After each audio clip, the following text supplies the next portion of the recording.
Bienvenidos a Pino Suárez II, domicilio del diálogo, desde esta Galería de Presidentes de la Suprema Corte de Justicia de la Nación. Es una ocasión muy especial.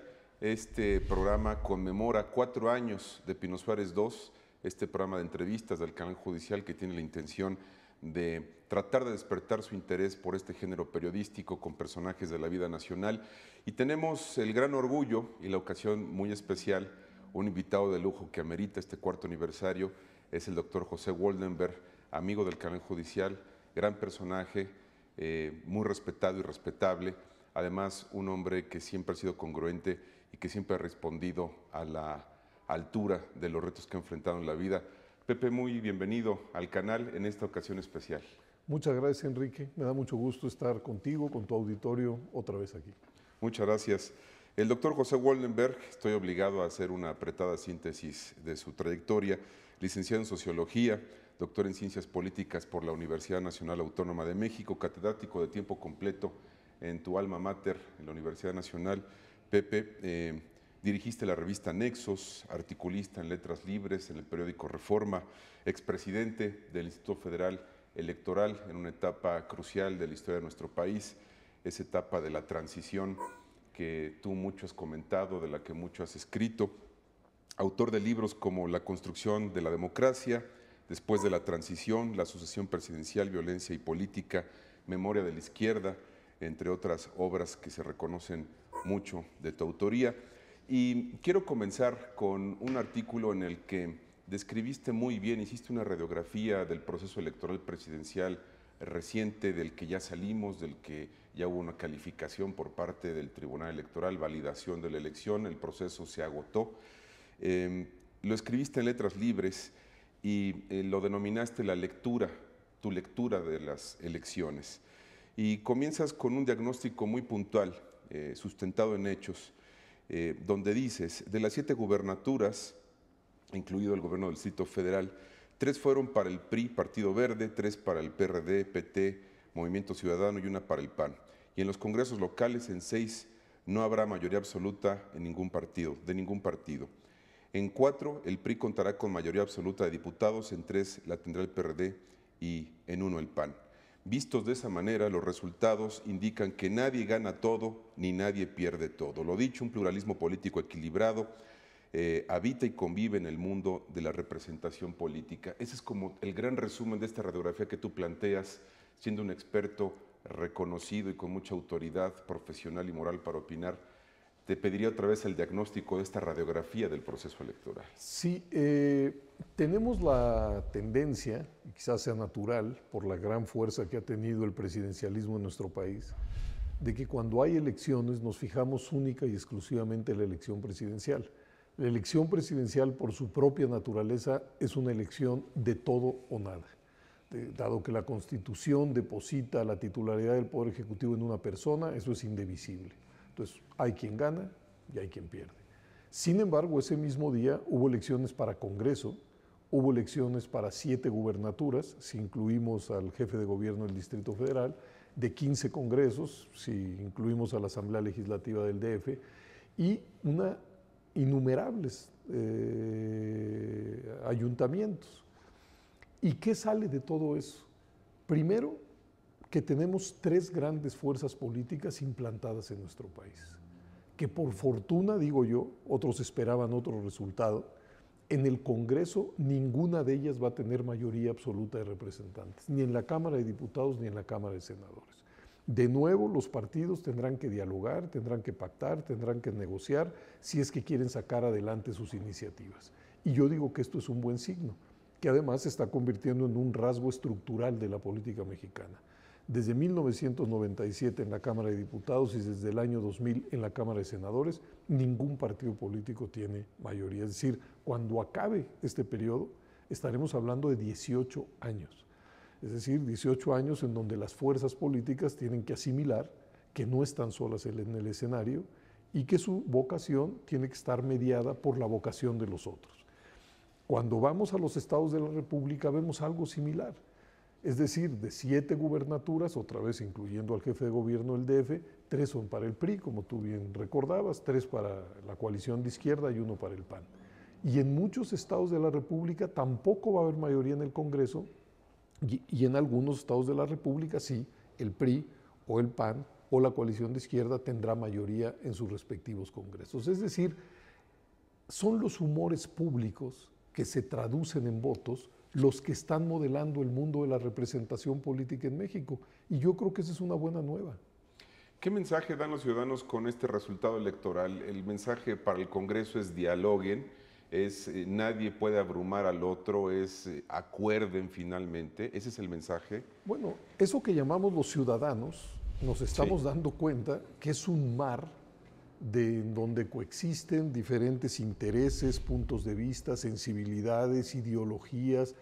Esos son los ciudadanos. Los ciudadanos no son un monolito. Los ciudadanos expresan la pluralidad, la diversidad que palpita en México. Y claro, conforman corrientes de opinión política diversas que van a las elecciones, y digo yo, por fortuna, nadie gana todo, nadie pierde todo.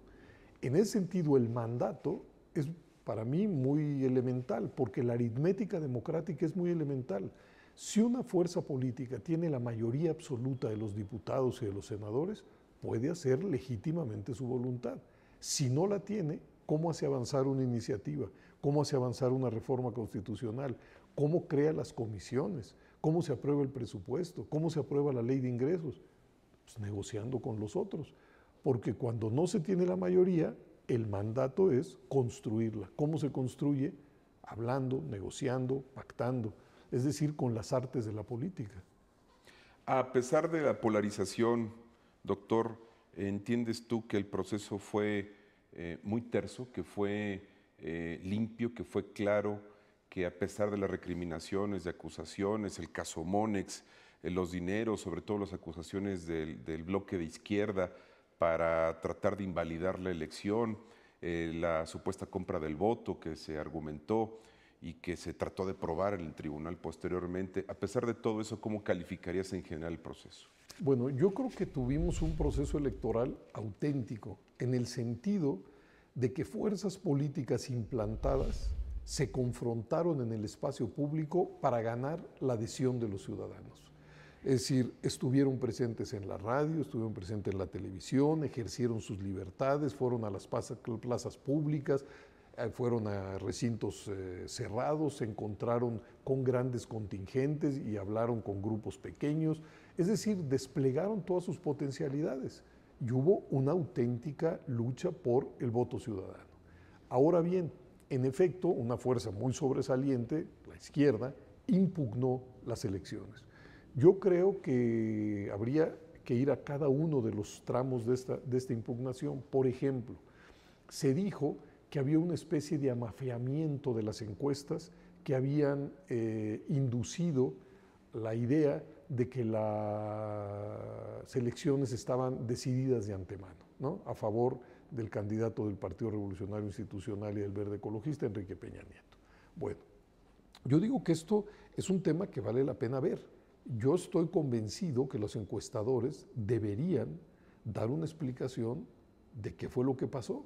Nos deben de explicar por qué la asimetría entre la diferencia que ellos daban entre el primero y el segundo lugar y lo que realmente sucedió. Pero desde mi punto de vista eso no es un asunto judicializable. Es decir, ¿qué vamos a hacer? Es decir, eso fue la actuación de las encuestadoras.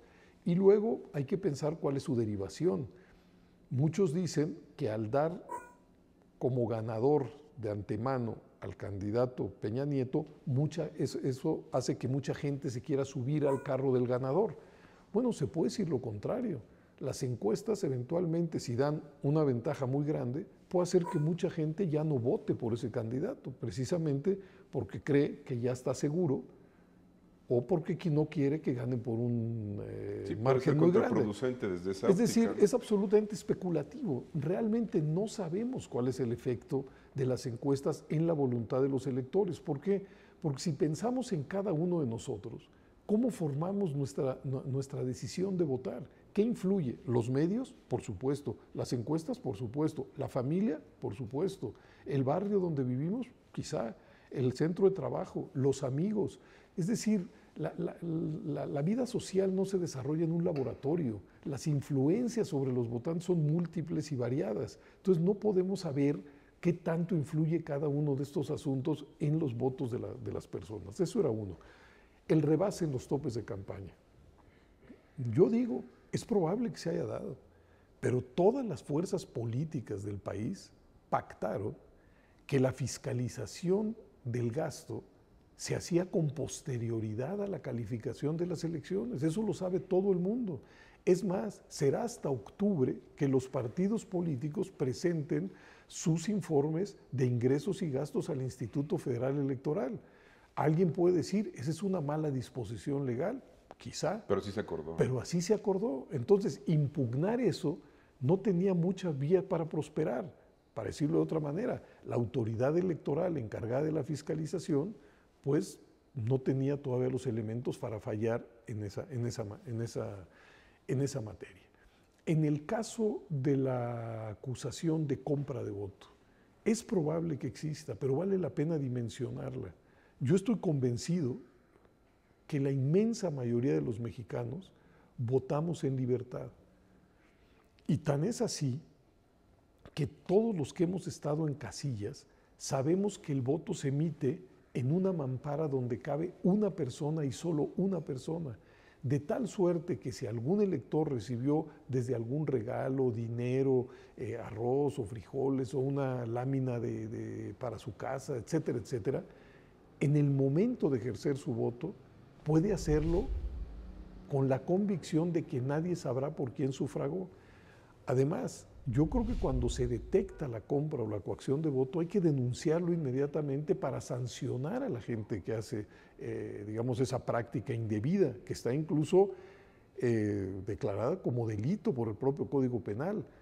Pero con los elementos que se presentaron, me parece que era muy difícil tratar de cuantificar y ver en qué medida eso influyó en la decisión final.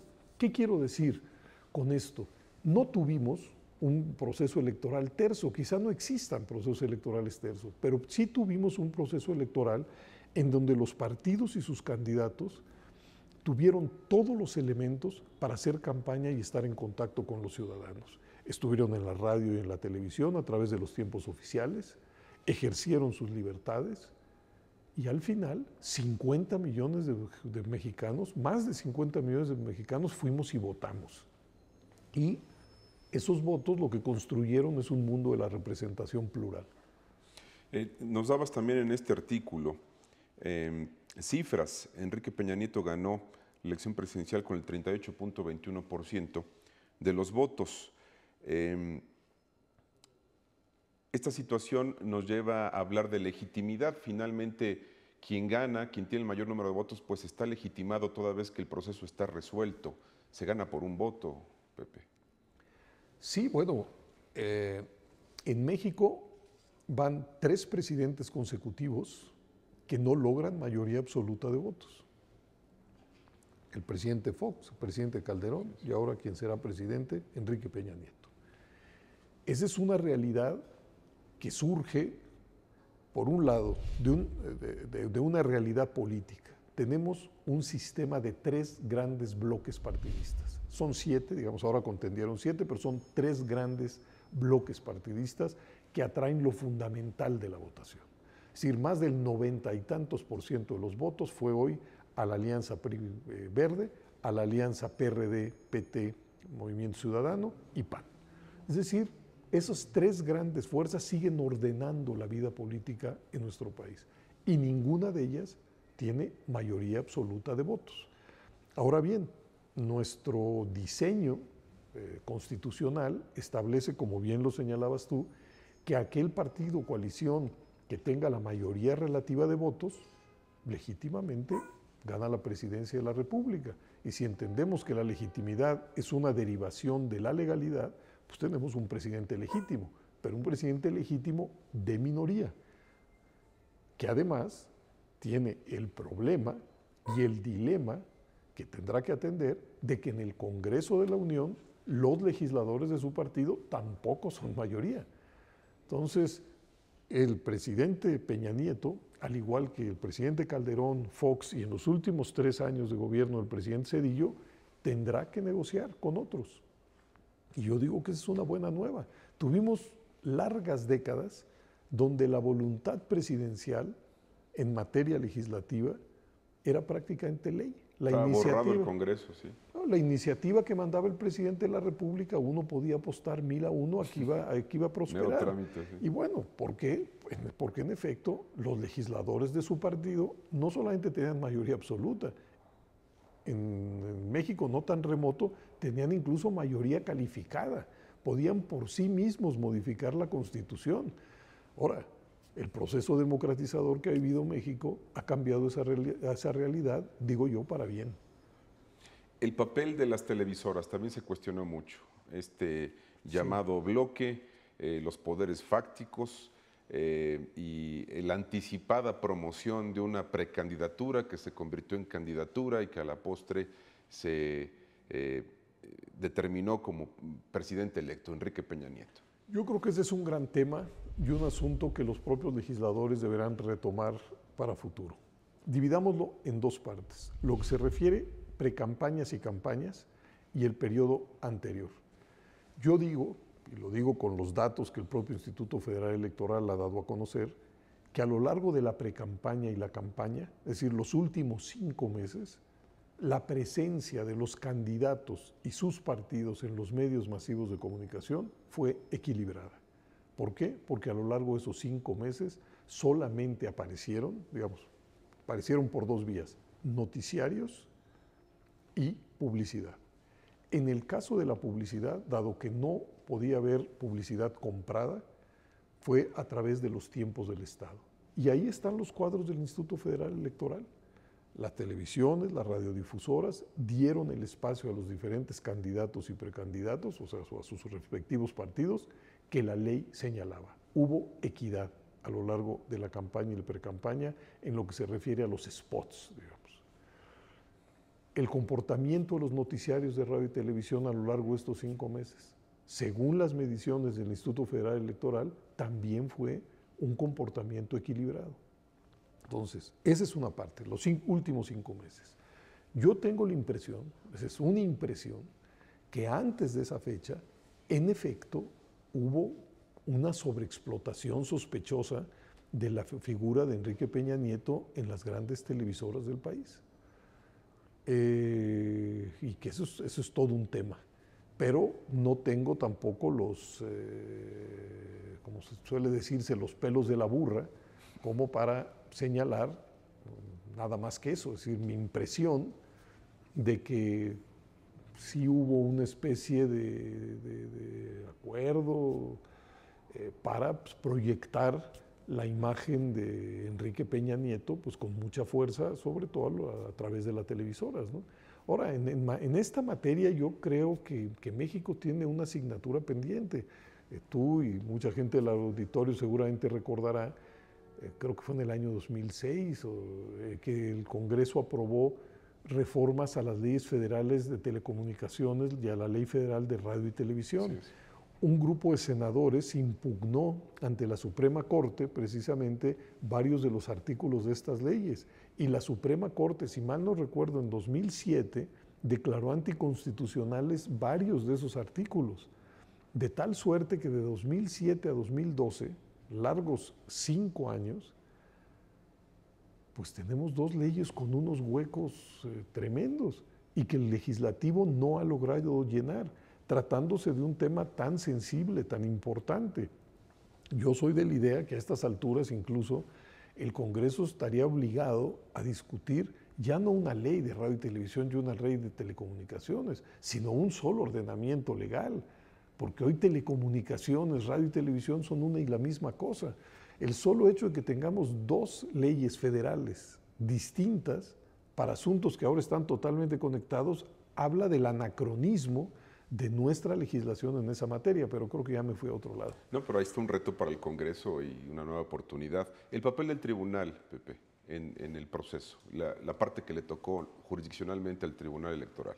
Bueno, el tribunal tuvo al final, digamos, un momento tenso políticamente hablando, porque lo que la coalición de izquierda le solicitaba al tribunal era la anulación de la elección presidencial y solo de la elección presidencial, cosa que a mí me llama la atención porque el mismo día, con los mismos funcionarios, con los mismos votantes, etcétera, etcétera, se realizaron también las elecciones para diputados, para senadores y en 15 estados de la República elecciones concurrentes, ¿no? Pero pidió la anulación. Y eso era un tema, era, digamos, candente políticamente, que polarizó la opinión pública, que se ventiló en prácticamente todos los medios. Y yo creo que el tribunal actuó con consistencia por lo siguiente. El tribunal se podía haber quedado en una actitud excesivamente formalista. La verdad es que los partidos políticos en el Congreso pactaron con toda claridad en 2007 cuáles son las causales de anulación de una elección presidencial.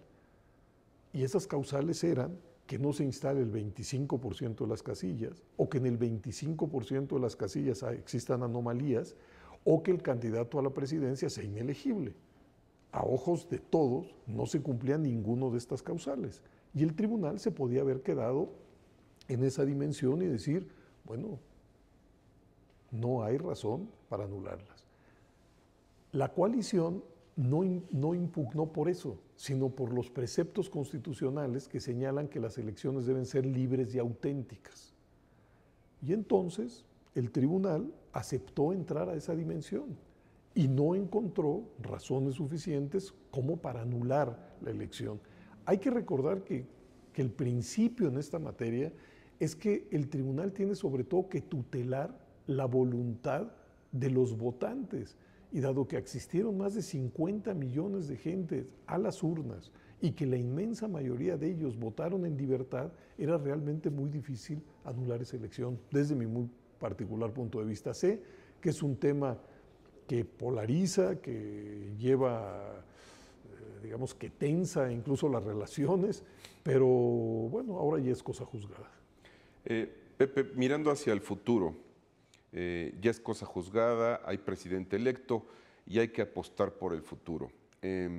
¿Cómo lo vislumbras en estas condiciones? Un presidente que tendrá, que está obligado a establecer una buena relación con el Congreso, a que se negocie, a que se acuerde, a que también se puedan cerrar las heridas que quedan abiertas, lo cual es complicado, a reestructurar ese tejido que quedó destruido en algunos sectores, sobre todo los más polarizados. ¿Qué retos tiene para México el futuro? Yo creo que tú lo dijiste muy bien. El presidente está obligado a la negociación y al acuerdo. Es decir, ¿por qué obligado? No es opcional.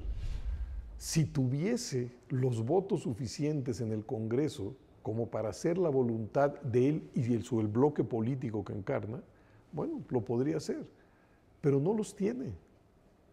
Entonces, tu palabra yo creo que es la correcta. Está obligado. ¿Está obligado por quién? Por la aritmética democrática. La aritmética democrática es contundente y digo yo sabia. El mandato que emerge de las urnas dice México es un país plural y en el mundo de la representación está esa pluralidad. Esa pluralidad, si quiere ser eficiente, tiene que acordar. Ahora, como bien dices también tú, si es una elección que deja pues heridas abiertas, y creo yo que la política o la buena política está presente, diseñada pues para irlas trascendiendo, ¿no? Hoy la izquierda, el propio Partido de Acción Nacional, el PRI, las principales fuerzas políticas del país pues tienen que hacer un autoanálisis de qué está en sus posibilidades y qué no, y de qué manera llegar a acuerdos en el Congreso Federal, ¿no? A estas alturas podemos afirmar categóricamente que la democracia ya está aquí. Tú eres un convencido de que la transición a la democracia ya es cosa del pasado, eso ya ocurrió. Tenemos un sistema democrático. Bueno, yo he afirmado que la transición democrática es un proceso del pasado mexicano, que eso sucedió entre 1977 y 1997, que en esos años transitamos de un sistema de partido casi único a un sistema de partidos plural, de elecciones sin competencia, elecciones competidas, de un mundo de la representación que era básicamente monocolor a un mundo plural. Y para quienes dicen que eso fue solo un cambio electoral, yo les recordaría que ese cambio hizo que pasáramos de una presidencia todopoderosa a una presidencia acotada por otros poderes constitucionales, de un Congreso subordinado a la voluntad presidencial a un Congreso cuya dinámica está marcada por este pluralismo equilibrado que lo habita, e incluso pasamos de una corte que en materia política tenía muy escasa gravitación a una corte que se ha convertido en un auténtico árbitro entre poderes constitucionales. Es decir, y esto pasó, insisto, para mí entre 77 y 97 del siglo pasado. Eso fue lo que permitió la alternancia en el 2000. Es decir, la transición fue anterior y la alternancia posterior.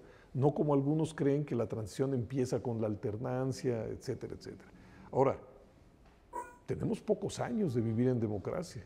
Yo diría que la nuestra es una democracia germinal y que tiene retos de una enorme profundidad y que también me hago cargo. Hay un enorme desencanto con lo que sucede en la vida política nacional.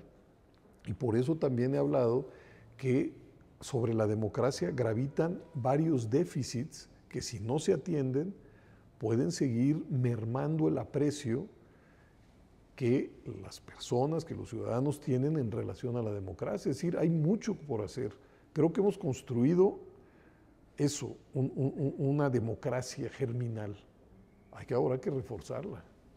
Como país nos hace falta integración, doctor. Sí, digamos, si algo marca la vida no política, la vida social en México es la profunda desigualdad que existe en todos los campos, ¿no? Hay una desigualdad socioeconómica brutal, hay una desigualdad regional, es decir, somos un país marcado por la desigualdad y quizá uno de los grandes retos es cómo construir un auténtico nosotros, es decir, una comunidad de intereses, porque hoy yo veo que México es una especie de archipiélago de grupos, de pandillas, de clases, que no tienen puentes de comunicación eficientes y que si no atendemos esa realidad, pues México se puede seguir desgarrando. Yo creo que el gran reto, de la vida política y social mexicana es construir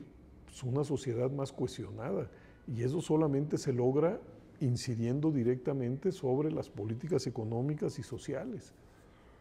Voy a los últimos 2 minutos y le pregunto a José Woldenberg, quien goza de mucho prestigio, Pepe, la verdad es que tu papel en el IFE es histórico, nadie lo puede regatear, se habla mucho, ojalá José Woldenberg ocupara tal Secretaría de Estado, o fuera secretario de Educación Pública, o estuviera en tal posición, o regresara al IFE, o fuera considerado para tal situación. Es el problema de las columnas, que cuando no tienen nada que hacer empiezan a especular en ese sentido, pero no, yo estoy dedicado a la vida académica. Pero le pregunto directamente, te veo muy cómodo en este escenario de tu vida, es decir, ese tránsito ya lo tuviste en el IFE, el reconocimiento también ya lo tienes y estás muy cómodo, muy contento, muy a gusto desde la academia, escribiendo, dando conferencias. ¿Así te ves en el futuro próximo? Sí, sin duda. Es decir, espero seguir en la Universidad Nacional Autónoma de México. Ha sido mi casa desde muchísimos años. Yo entré a la preparatoria número 4 en 1967 y entré a la Facultad de Ciencias Políticas en 1970. Desde aquellos años, pues realmente nunca me he separado de la universidad, salvo esos 10 años que estuve en el Instituto Federal Electoral. Entonces, estuve en la UNAM, fui al IFE, regresé a la UNAM y mis planes son quedarme, digo, si las autoridades de la facultad no tienen inconveniente, un buen tramo en la facultad. ¿Aceptarías en algún momento alguna responsabilidad pública si te lo ofreciera de alto nivel? No, hoy no. ¿Por qué? Porque en primer lugar, porque yo estoy bien donde estoy, ¿no? Eso es en primer lugar. Y en segundo lugar, no veo por qué me vayan a ofrecer nada. Bueno, quién sabe qué pasa en el futuro. El futuro está abierto, pero mi decisión de estar en la universidad también es absolutamente firme. Te veo muy bien, te veo pleno y eso lo celebro. Queremos mucho José Woldenberg para el futuro. Gracias. Queremos seguir teniendo tu lúcido análisis y esa compañía que siempre es congruente y que nos mueve la reflexión serena y a veces que se sale de ese apasionamiento que nos perjudica a veces y que polariza los ánimos. Pepe, muchas gracias por estos minutos para el canal judicial en esta edición de los 4 años de Pino Suárez II. No, al contrario, muchas gracias por la invitación, Enrique, y muchas felicidades por 4 años. Se dice fácil, pero me imagino que no es fácil. Muchas gracias, de veras. Gracias a ti. También le agradezco a usted el favor de su atención. Lo invito a que siga con nosotros en el canal judicial. Muchas gracias.